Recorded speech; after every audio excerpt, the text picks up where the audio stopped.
So my name's Scott Cole. I'm one of the Advanced Clinical Specialist Physios within the field of amputee rehabilitation.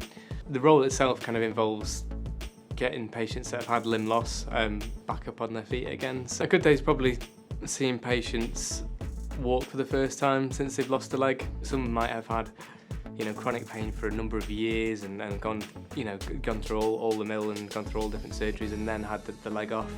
So their journey might have had deteriorated mobility or walking for a substantial period of time, whereas other patients have had a blood clot and have lost a leg. So the journeys can be very, very different. But I think as a good day, I think seeing those patients gain their independence again, playing activities, going golfing or whatever it is, going back swimming, it's life.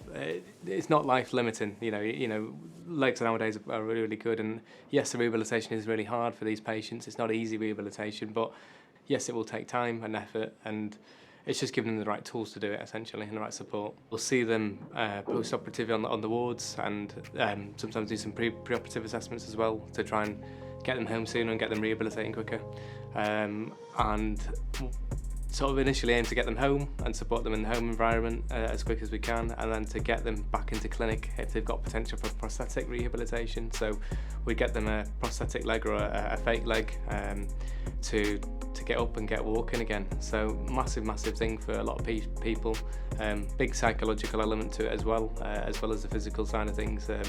But massively rewarding area of physio to get into. We'll do kind of a lot of education around limb loss, so we can do sort of phantom limb pain management. So we do advise on bits of massage. We provide compression garments, so socks to try and help shape the end of the stump so that when they do get a prosthetic leg, it fits in nicely and fits in snug so they get a good fit. Initially, after 10 days, we can start to use, depending on what level of amputation they can start to use an inflatable leg. So they use something called the PAM aid, which is a big bag that you put around the leg and inflate to a high pressure with a steel cage to get them up and walking initially.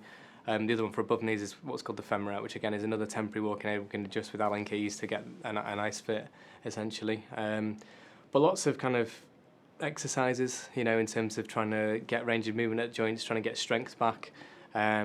And just depends on where patients are within their rehabilitation journey, really. So we'd set specific goals for patients and say, right, we want you to achieve this by this week and this by this week, and it just keeps patients motivated, keeps us on track as well with us to see how patients are getting on.